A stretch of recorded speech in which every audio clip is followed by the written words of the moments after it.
Sergeant walked through the lower levels of station with her rifle ready. The metal floors made soft sounds under her boots. She had done this patrol many times before, but today felt different. The station was too quiet. "Check the storage rooms on the left," she said into her radio. "Take the right side. Something doesn't feel right here." The station sat on the edge of space where human territory met alien space. Most days, it was busy with traders and scientists. Today, the halls were empty except for her team. "Open the door to Storage Bay 7. The smell hit her first. Blood, lots of blood. She raised her hand to stop her team from entering. "Sweet Jesus," whispered behind her. The room looked like a war zone. Purple blood covered the walls and floor. Pieces of broken shell scattered everywhere. Counted at least 5 bodies. They were traders, she could tell from the insect-like shells. The peaceful bug people never hurt anyone. They just wanted to trade their silk and spices. "Who would do this?" asked. His voice was angry. Stepped carefully around the blood. She had seen death before. War did that to a person. But this was different. This was murder. They had no weapons. They never fought back when attacked. She was about to call for the cleanup crew when she heard it. A soft sound like a kitten crying. Held up her hand for silence. There it was again. "There's something alive in here," she said. The sound came from behind some cargo boxes. Moved slowly, not wanting to scare whatever was making the noise. She pushed aside a fallen container and looked behind it. A small sat against the wall. It was tiny, maybe the size of a 7-year-old human child. The little alien was covered in blood from its head to its lower body. Some of the blood looked fresh. Some was already drying and turning dark. The whelp made a soft clicking sound and looked up at with large, dark eyes. It was shaking. One of its small arms was bent the wrong way. Purple blood still dripped from cuts on its shell. "Get Doctor down here right now," said. She didn't take her eyes off the injured alien. "Should I call the team too?" asked. "Just get the doctor." Knelt down slowly. The whelp pressed itself against the wall. It was scared. Who could blame it? Its whole family was dead around it. "It's okay, little one," said softly. "I'm going to help you." The alien made more clicking sounds. Didn't speak, but fear sounded the same in any language. She had heard that same sound from human children in war zones.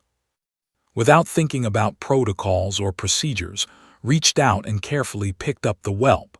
It was lighter than she expected. The little alien was warm and its heart was beating very fast. "Sarge, what are you doing?" asked. "We're supposed to wait for the bio team." Ignored him. The whelp was bleeding.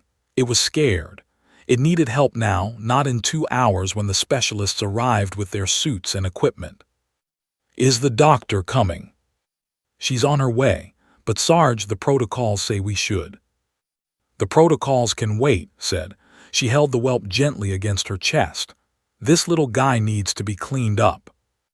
Walked out of the storage room with the alien in her arms. Her team followed, looking worried. They went down the hall to the maintenance washroom. It was a big room with industrial sinks and cleaning supplies. Looked at the whelp.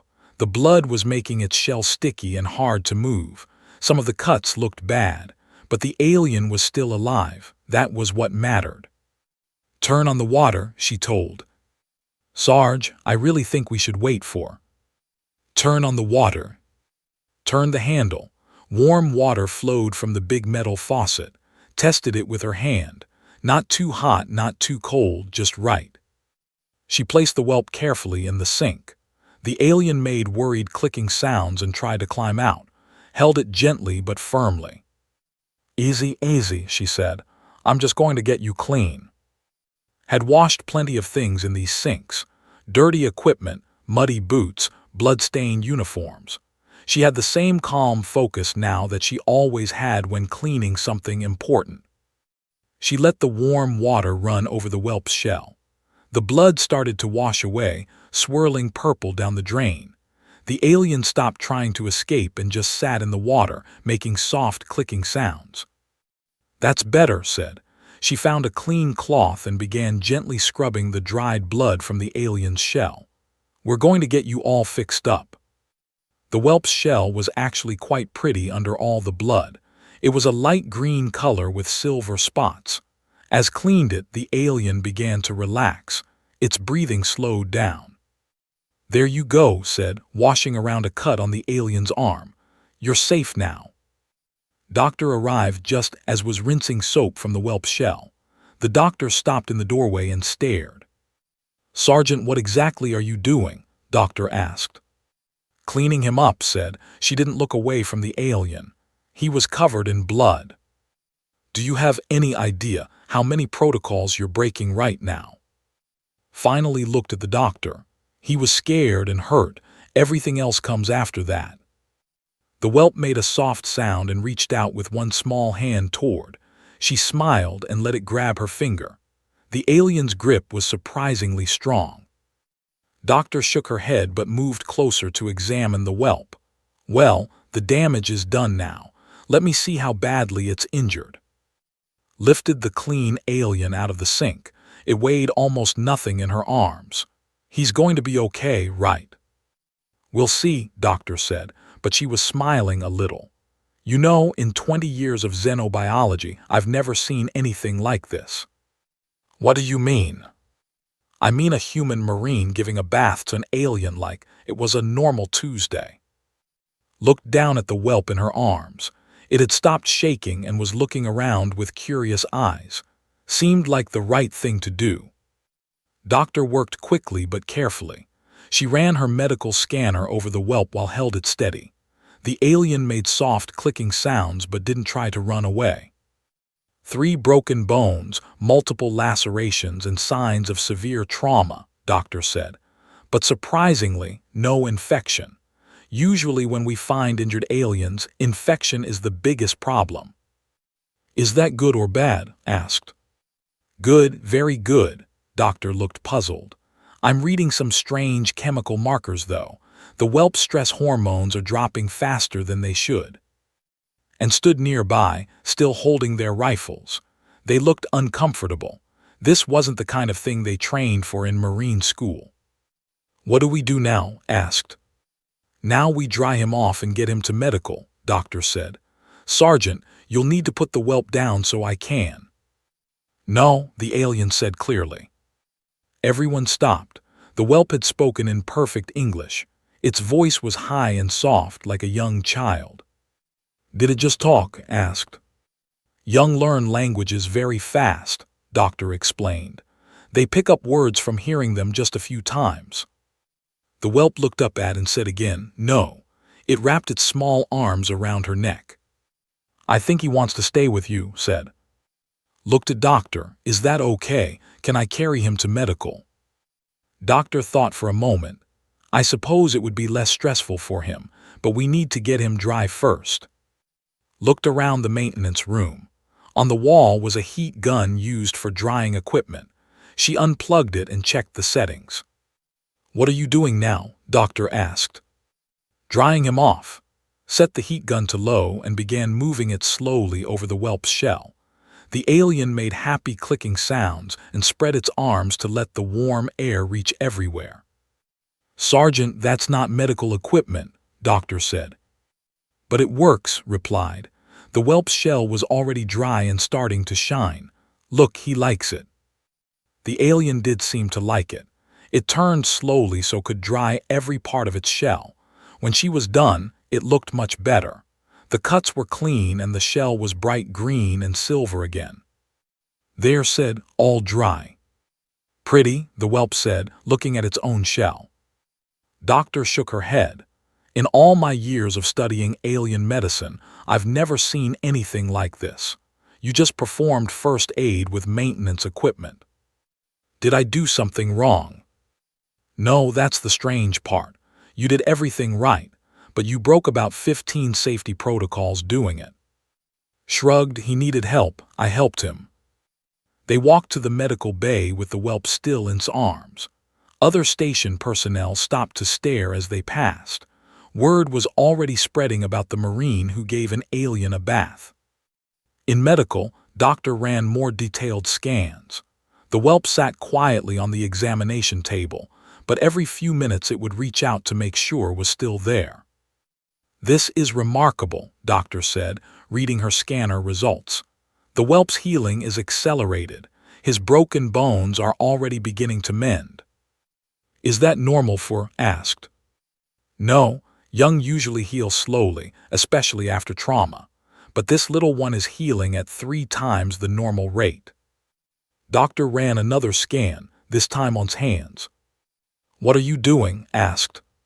"Testing a theory." Doctor looked at the results. "I thought so. You have trace amounts of zinc, magnesium, and other minerals on your skin, compounds that are highly beneficial to physiology." "What does that mean?" "It means that, when you washed him, you accidentally gave him the alien equivalent of vitamins and medicine. Your natural skin chemistry is helping him heal." The whelp reached out and grabbed his hand again. "Mama," it said softly. "Did he just call you Mama?" asked. Doctor nodded. Whelps bond quickly with whoever saves them. In his mind, you're now his parent. Looked down at the small alien. It was looking back at her with trust in its large eyes. What happened to his real parents? "From what we found in the storage bay, they were killed by raiders, probably based on the weapon's damage." "So he's alone?" "Yes, the collective will want him back, but that could take weeks. In the meantime, someone needs to take care of him." The whelp made a worried sound and held his hand. "Stay with Mama," it said. "How does he know my name?" asked. "Your name tag," Doctor said, "and like I said, they learn fast." Stepped forward. "Sarge, Station Command is asking what to do about the situation. They want to know if we should contact authorities." "Tell them we have one survivor, and he's in medical care," said. "What about the whelp? They're asking about custody protocols." Looked down at the alien again. It was so small and had lost everything. "Tell them the survivor is under marine protection until proper arrangements can be made." Doctor raised an eyebrow. "You're volunteering to babysit an alien child." "I'm volunteering to protect someone who needs protection, same as I'd do for any kid." The whelp yawned, a cute sound that made everyone smile. "Tired," it said. "He's had a traumatic day," Doctor said. "He needs rest, but someone should stay with him. Young don't like being alone, especially after trauma." "I'll stay," said immediately.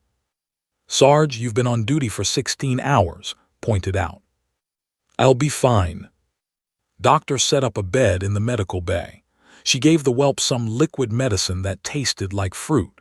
The alien made happy clicking sounds and drank it all. "That should help with the pain and help him sleep," Doctor said. Sat in a chair next to the bed. The whelp curled up under a blanket but kept one small hand holding onto his finger. It said sleepily, "Yeah, little guy, I'm here. Safe. You're safe, I promise." The whelp closed its eyes and went asleep, watched its chest rise and fall. Such a small thing to survive what it had been through. Doctor sat down across from. "You know this is going to cause a lot of paperwork, right? First contact protocols, custody issues, diplomatic procedures." "Let them write all the paperwork they want," said quietly. "This kid needed help. That's all that matters." Outside the medical bay, she could hear other station personnel talking about what had happened. Some thought she was crazy for touching an unknown alien. Others thought she was brave. Didn't care what they thought. She looked down at the sleeping whelp still holding her finger. Tomorrow there would be questions and forms and probably angry calls from headquarters. Tonight she just sat and made sure a scared kid knew he wasn't alone anymore. 3 days later, station buzzed with activity. News of the incident had spread through the galaxy faster than anyone expected. Ships from different alien worlds were arriving every few hours. The whelp, who now called himself Pip, after hearing use the nickname, was getting stronger each day. He followed everywhere, chattering in a mix of English and clicks. His broken bones were healing amazingly fast. "Mama, what is that big ship?" Pip asked, pointing out the medical bay window. Looked out to see a massive vessel docking with the station. Its shell-like hull gleamed silver and green, just like Pip's. "That's probably someone from your people coming to see you." Pip moved closer too. "I don't want to go." "We'll see what happens, little guy." An hour later, Commander Harrison called to his office. Pip held her hand as they walked through the corridors. Other Marines waved at the little alien. He had become the station's unofficial mascot. In the commander's office, several alien representatives waited. A tall, elegant stood near the window.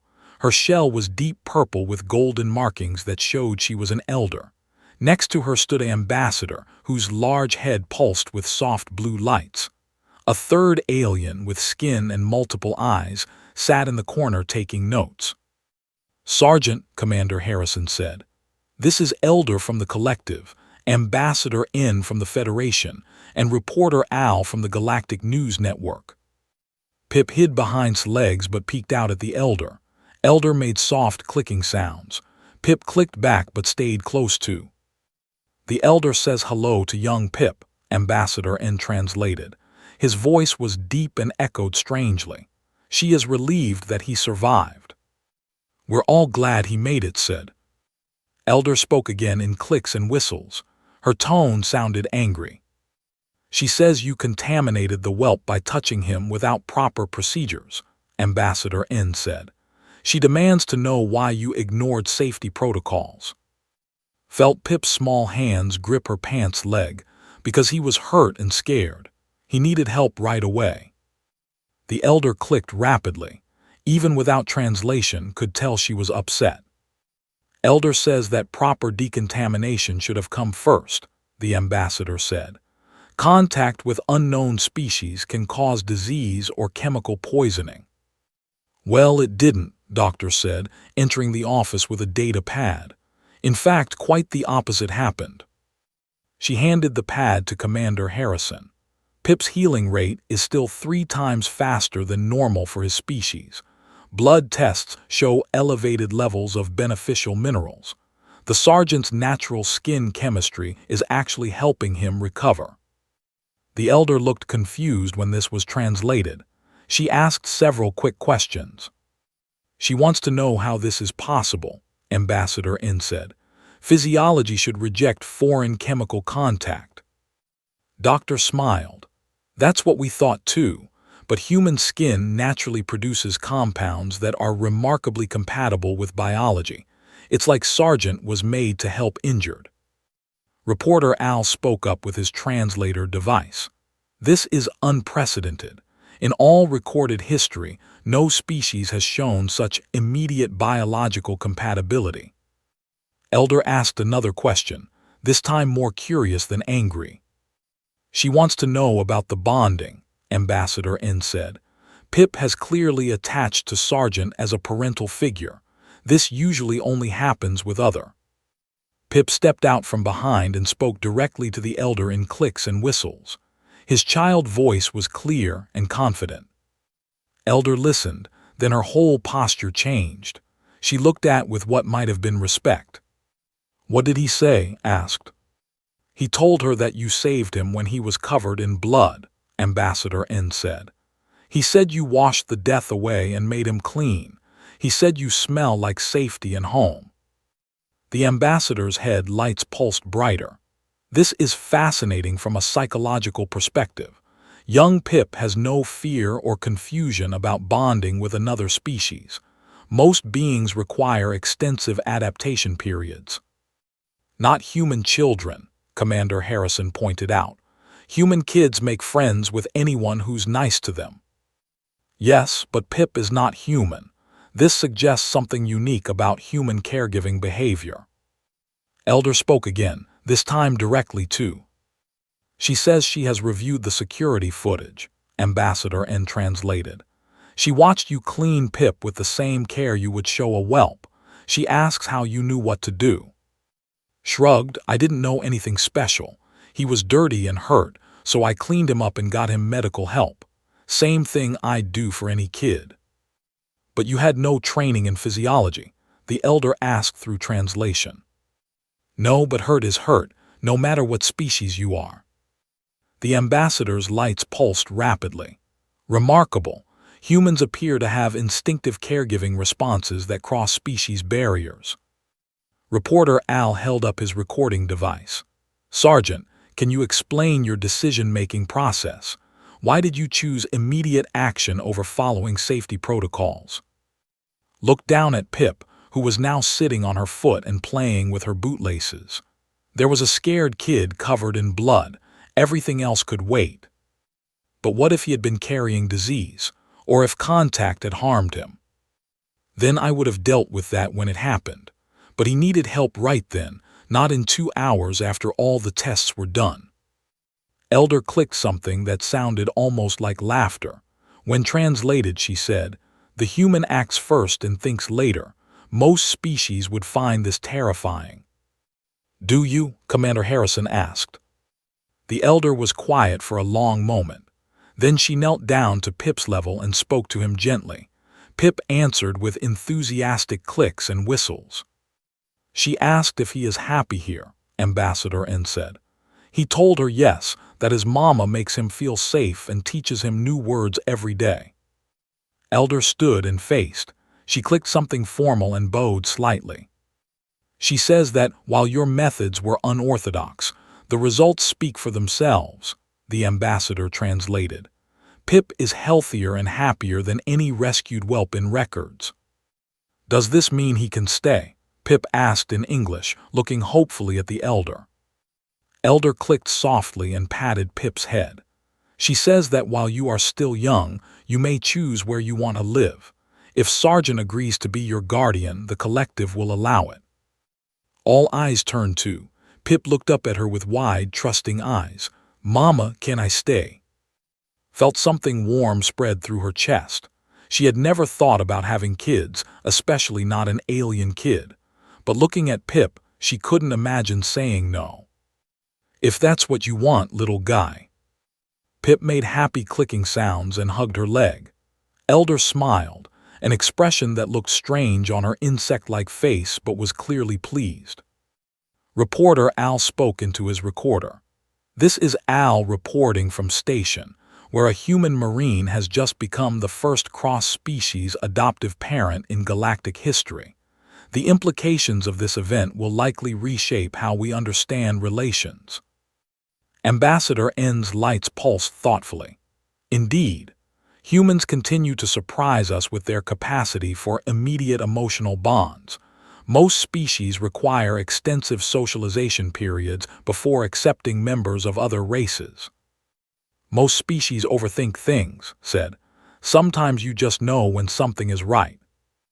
As the meeting broke up, Elder spoke one last time to Ambassador N before leaving. What did she say? Asked. She said that perhaps the galaxy could learn something from human simplicity. Sometimes the best solution is the most obvious one. That evening, sat in her quarters with Pip curled up on her couch, watching human cartoons on her tablet. The little alien laughed at the funny parts and asked questions about everything. Mama, Pip said during a commercial break, why did you help me when you didn't know me? Thought about it. Because you needed help and I could give it. That's what you do for family. But I wasn't your family then. Maybe not, but you are now. Pip smiled his strange alien smile and snuggled closer. Outside her window, could see alien ships still arriving at the station. Tomorrow there would be more meetings, more questions, more people wanting to study what had happened. But tonight, she just sat with her unexpected son and watched cartoons, and everything felt exactly right. 2 weeks after Pip's rescue, Station Security Chief Martinez called an emergency meeting. Brought Pip with her, as she did everywhere now. The little alien had learned to read basic English and was working his way through a children's book about space exploration. We've identified the attackers, Martinez said, displaying holographic images on the conference table. Raiders, led by someone calling himself War Chief, or they specialize in attacking unarmed traders. studied the images of the reptilian aliens. They were large, covered in natural armor plating with sharp claws and teeth. Their ships were dark and angular, built for speed and intimidation. "What do they want with traders?" Commander Harrison asked. "Young aliens sell for high prices on the black market," Martinez explained. "Exotic pets for rich criminals. They kill the adults and take the children." Pip looked up from his book. "They killed my family for money." Doctor, who was also in the meeting, nodded sadly. "I'm afraid so, Pip." The little alien's shell darkened with emotion. In body language, this meant deep sadness or anger. "My mama and papa died because bad aliens wanted to sell me." "That's what the evidence suggests," Martinez said gently. Put her hand on Pip's shoulder. "But you're safe now. They can't hurt you anymore." Martinez brought up more data. "Actually, that might not be true. Our intelligence sources say or is angry about losing potential merchandise. He's asking questions about survivors." "Let him ask," said. "This is a human military station. Let him try something." "That's what I'm worried about," Martinez said. "Don't usually attack military targets or has a reputation for taking things personally." Commander Harrison leaned forward. "What kind of force are we talking about?" 3 ships, about 60 warriors total, fast attack vessels with plasma cannons. "How does that compare to our defenses?" "On paper we're evenly matched, but our vicious fighters, they don't take prisoners." Pip closed his book and looked at. "Will they come here?" "I don't know, little guy, but if they do, we'll be ready." 3 days later, the station's long-range sensors detected ships approaching. 3 dark vessels moving fast from the direction of the asteroid belt where the original attack had happened. "All hands to battle stations," Commander Harrison announced over the intercom. "This is not a drill." Was in the armory when the alarm sounded. She had been teaching Pip how to properly clean a rifle, explaining that weapons needed care to work properly. The little alien was fascinated by human technology. "Mama, what's that sound?" Pip asked. "That's the alarm that means bad guys are coming," said, checking her weapon. "I need you to go to the safe room with Doctor." "But I want to stay with you." "Not this time, Pip. This is Marine work." Doctor arrived to collect Pip just as the first enemy shots hit the station's shields. The lights flickered and alarms got louder. "Come on, Pip," Doctor said. "We need to get to safety." Pip looked between and Doctor. His shell was shifting through different colors, showing fear and confusion. "Will Mama be okay?" Knelt down and looked Pip in the eyes. "I promise I'll come back to you, but right now I need to keep you safe by doing my job." "Your job is fighting the bad aliens." "My job is protecting people I care about, and I care about you most of all."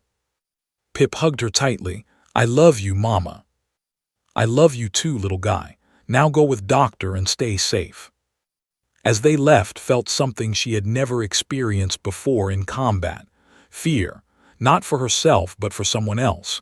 She had something to lose now, someone depending on her to come home. She pushed the feeling down and focused on her mission. Met her team in the main corridor. The station shook as more enemy fire hit the shields. Through the windows, she could see the dark ships circling like sharks. "Orders, Sarge?" asked. "Standard defense positions. But remember, we're not just defending the station now. We're protecting our families." Looked confused. "Families." Pip said simply, "and anyone else who can't defend themselves." The Marines nodded. They all knew about Pip.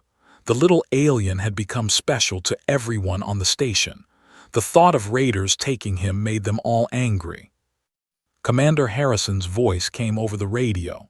"Enemy ships are requesting permission to board. They say they're looking for salvage from the trader attack." "Tell them to go to hell," replied. "Already did. They're preparing to dock by force." The first group of warriors blasted through the outer airlock.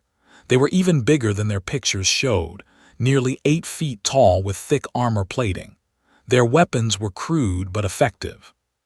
But they had made one critical mistake. They expected to find frightened civilians and maybe a few security guards. Instead, they found human Marines who were personally motivated to kill them. The battle was short and brutal. Warriors were tough and vicious, but they fought like wild animals. Human Marines fought like a coordinated team with something precious to protect. "Flank left. Cover the corridor," ordered as they pushed the boarders back toward their entry point.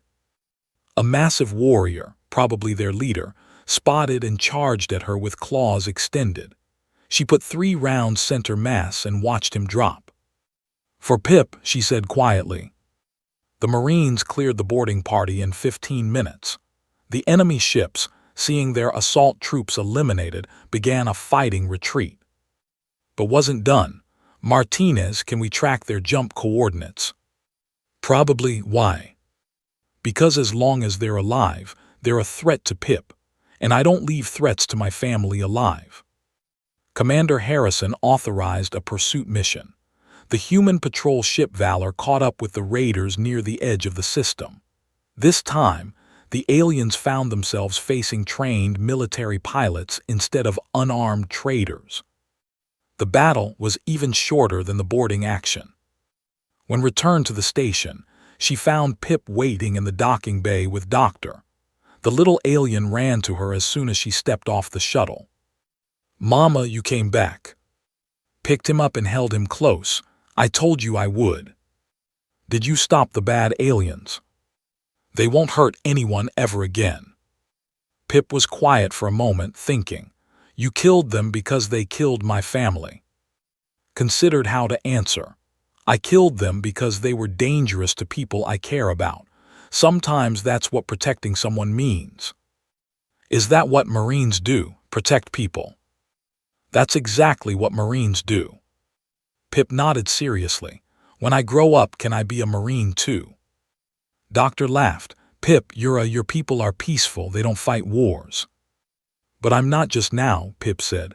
"I'm also's family, and's family protects people."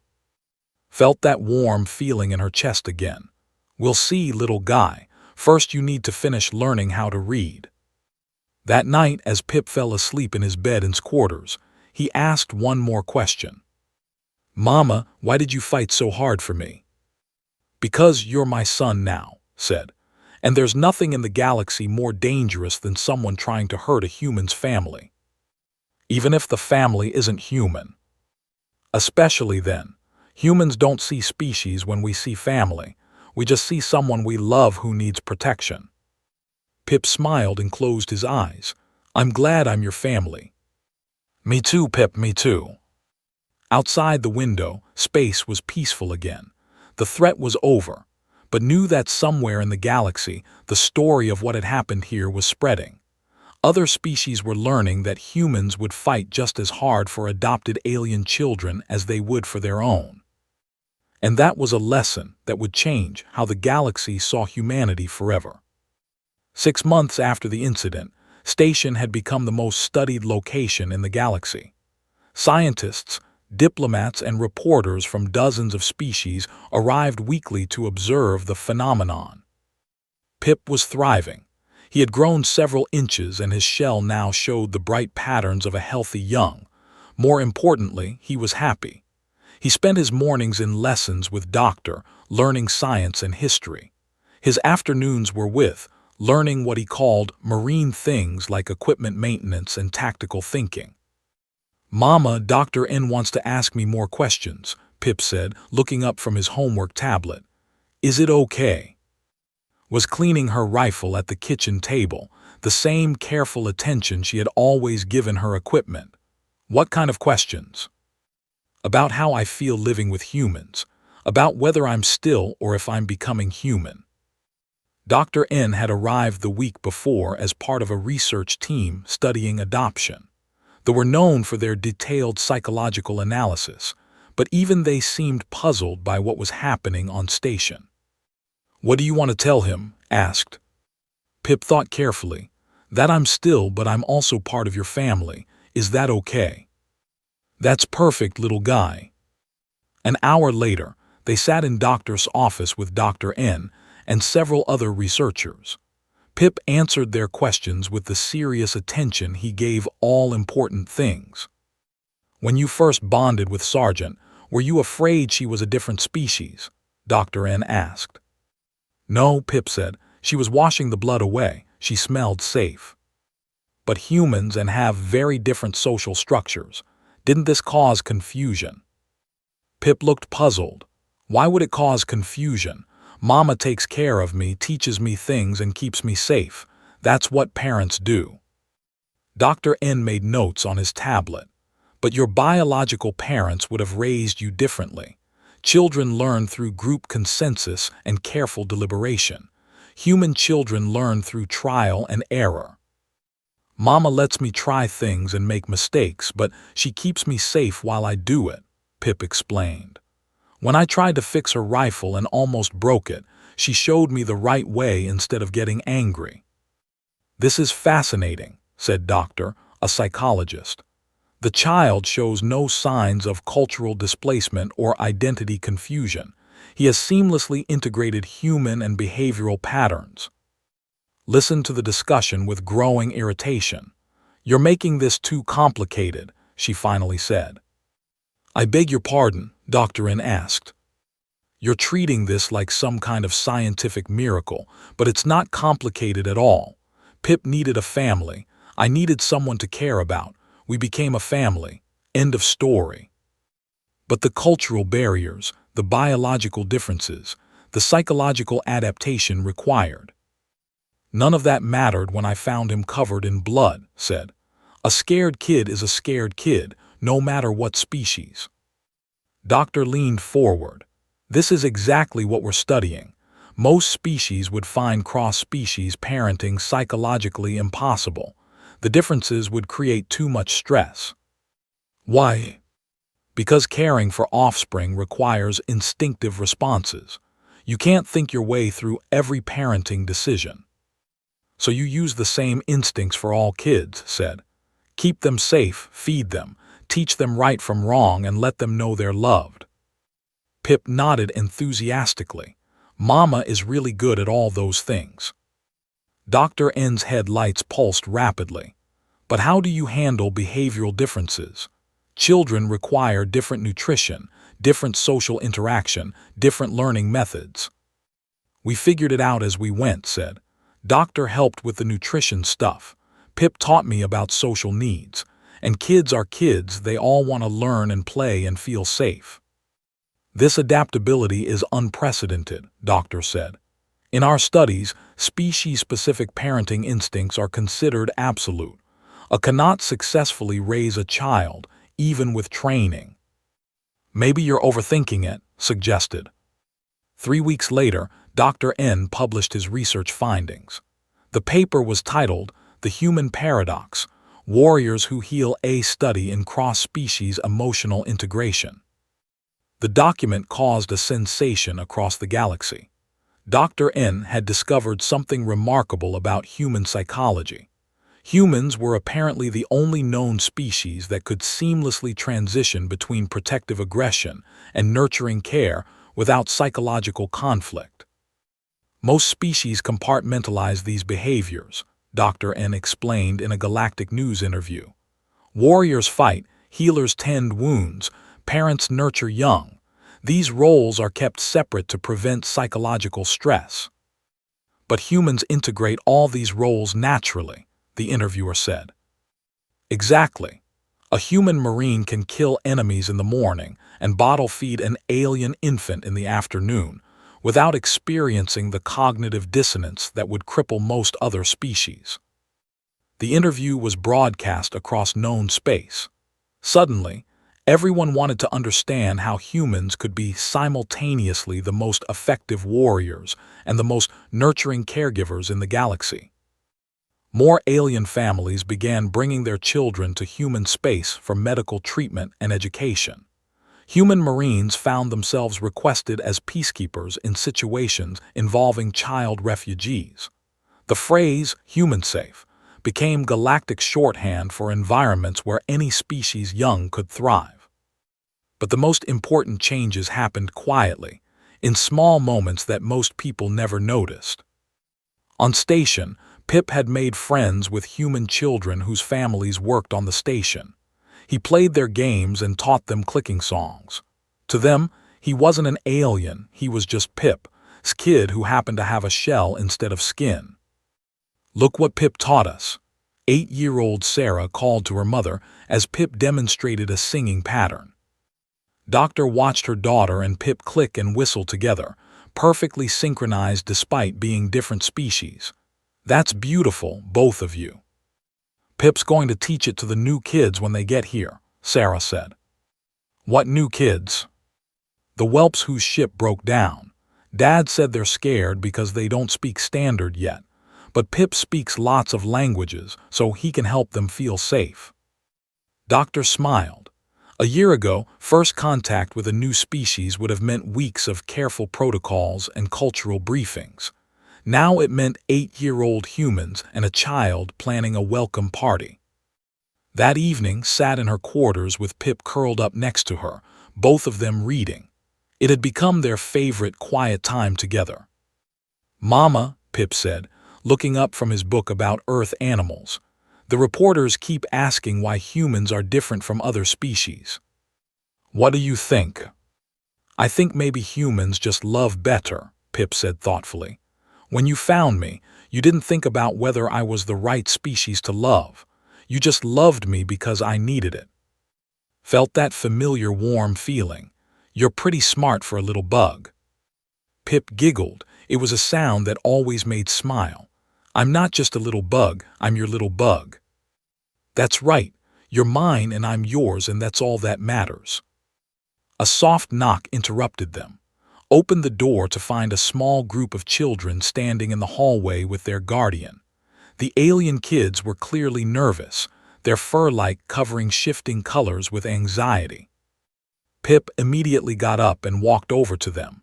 He began making soft clicking sounds, the universal greeting for young beings. The children responded with their own species' child sounds.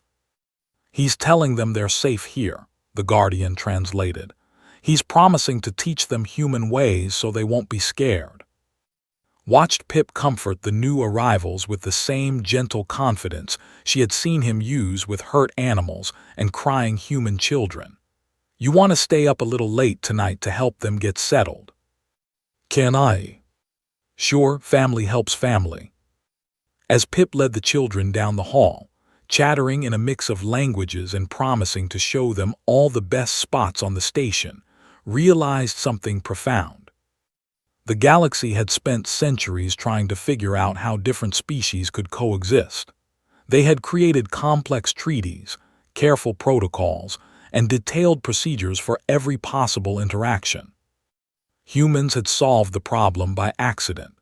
They had simply started treating alien children like their own children, and everything else had followed naturally. Later that night, as tucked Pip into bed, he asked his usual good-night question. "Mama, what makes humans special?" Had heard this question from reporters, scientists, and diplomats. She had given them all the same answer she gave Pip. "We're not special, little guy. We just don't overthink things. When someone needs help, we help them. When someone needs a family, we become their family. It's that simple." Is that why the other aliens are confused about us? Maybe. Most beings think you have to understand something completely before you can care about it. Humans figure you can care about something first and understand it later. Pip yawned and snuggled deeper into his blankets. "I'm glad you didn't wait to understand me before you loved me." "Me too, Pip, me too." Outside the window, ships from a dozen different worlds orbited the station.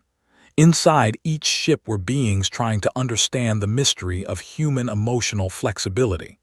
They would write papers and conduct studies and hold conferences about the phenomenon. But in her quarters, just sat by Pip's bed until he fell asleep, the same as any parent watching over their child.